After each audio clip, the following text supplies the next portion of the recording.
Kenapa kita masih ada di dunia ini? Tahukah saudara? Karena pada waktu kita diciptakan Tuhan. Pada Kejadian 1, 26 sampai 28 segambar dengan Tuhan. Mulia. Nah, Tuhan itu mulia. Itu sebabnya pada waktu manusia berdosa, Roma 3:23 berkata, semua manusia sudah berdosa dan kehilangan kemuliaan Tuhan. Begitu berdosa, hilang kemuliaan. Sampai mereka terkejut, saya kok telanjang gitu. Tadinya tidak. Itu sebabnya kadang-kadang saudaraku, kalau orang-orang belum selamat dan lain sebagainya, dia sangat conscious itu. Ya, padahal sebenarnya kita ini ada kemuliaan Tuhan yang memancar dari kita. Ya, paling tidak yang tahu itu adalah setan. Ya, kita jalan dia tahu ini anak Tuhan. Ya, tetapi saudaraku, kita diciptakan segambar dengan Tuhan dan hilang kemuliaannya. Tuhan kita, Tuhan yang tidak pernah gagal dalam rencananya. Kalau dia punya plan, dia pasti sampaikan. Jadi kalau dia punya manusia ini diciptakan segambar dengan Tuhan, dia mau saudaraku nanti di Yerusalem baru adalah orang-orang segambar dengan dia.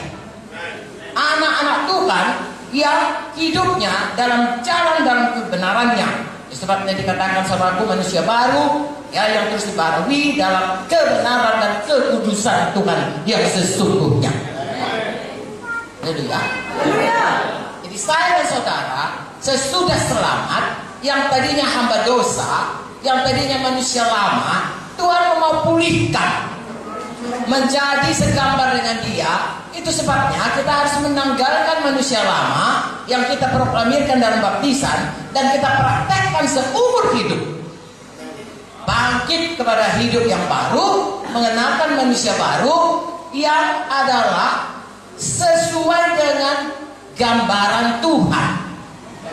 Haleluya. Di dalam Alkitab, kalau baca dalam Efesus 4, dalam Efesus 4 itu, misalnya, contohnya, ya, jangan lagi bohong, tapi berkata benar. Yang mana Tuhan? Tuhan tukang bohong atau Tuhan selalu berkata benar? Selalu berkata benar. Makanya kita harus mulai berkata benar, tidak boleh lagi bohong. Ya, bukan terutama takut kalau bohong tangkap polisi, tidak. Kita nggak mau lagi bohong karena berkata ya di atas ya itu adalah Tuhan. Tuhan bukan manusia sehingga dia berbohong, dia selalu menggenapi apa yang dikatakannya. Demikian juga kita.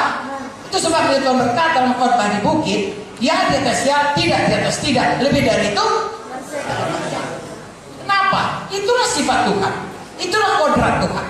Dan Tuhan mau manusia baru itu berjalan dalam jalan Tuhan, dalam kodrat Tuhan, segambar dengan Tuhan. Tidak satu hari. Itu sebabnya juga Kolose 3:10, Roma 9:9 berkata, semakin hari semakin menjadi seperti Yesus. Itulah yang paling utama saudaraku, ya. Sehingga orang di dunia ini dia nggak tahu baca Alkitab ini, tidak semua punya kesempatan baca.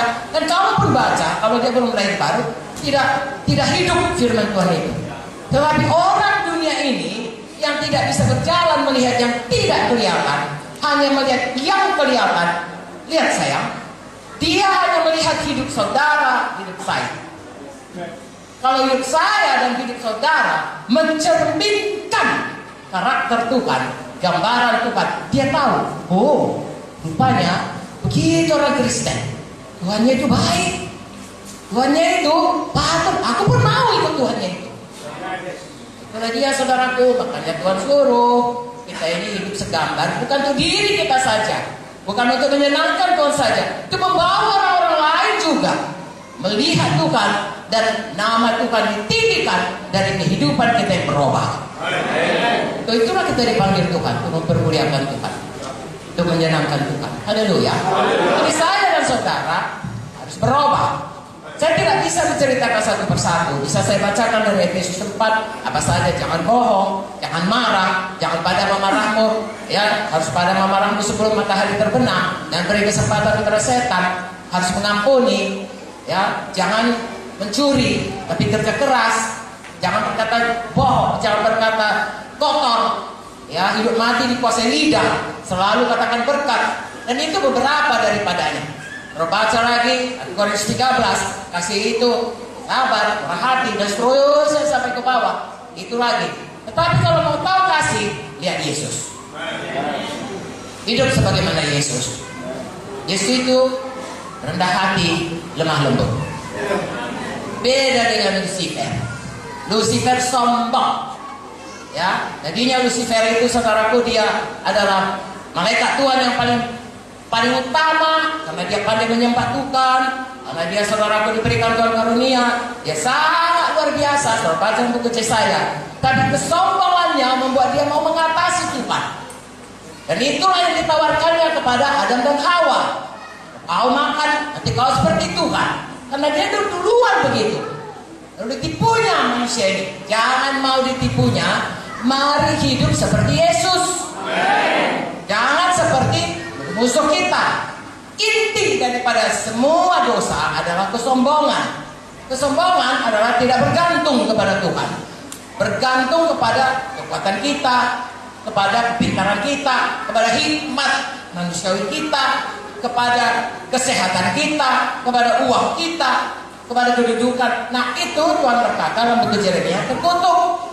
Tuhan mau kita ini seperti Yesus, taat, tunduk kepada Bapaknya, percaya kepada Bapaknya, bahkan taat sampai mati di kayu salib. Tapi Tuhan memberikan kepadanya nama di atas nama. Bapa sangat mempermuliakan anaknya. Bapa sangat berkenan kepada Tuhan Yesus. Biarlah Tuhan juga berkenan kepada kita dengan terus menerus hidup baru di dalam Tuhan. Saudara dan saya bisa melihatnya itu tiap hari dan menguji diri kita. Adakah kita berubah tiap hari? Panduannya firman Tuhan. Ya, saya dulu misalnya, saya pemarah. Dalam arti kata, kalau orang, saya tidak mau ganggu orang, tapi saya jangan diganggu orang. Menurut saya itu filsafat yang baik.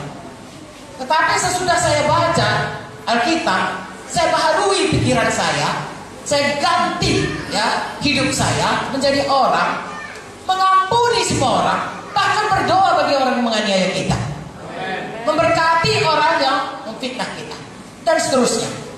Itu satu hal yang dibaharui di dalam hati, diucapkan dengan mulut, dan ditindakkan jadi pelaku firman. Setiap kali kita menjadi pelaku firman, maka kita lihat hidup kita berubah. Dimulai dari hati kita. Amsal 4 saudara berkata, perhatikan firman Tuhan, lalu aku menjadi kehidupan padamu. Maka mulai saudara kita membaca firman Tuhan ini, merenungkannya, mempercayainya, menyambutnya, menyimpannya dalam hati, dan mengerjakannya dengan sungguh-sungguh, maka kita akan melihat hidup kita berubah dan kuasa Tuhan turun dalam kita.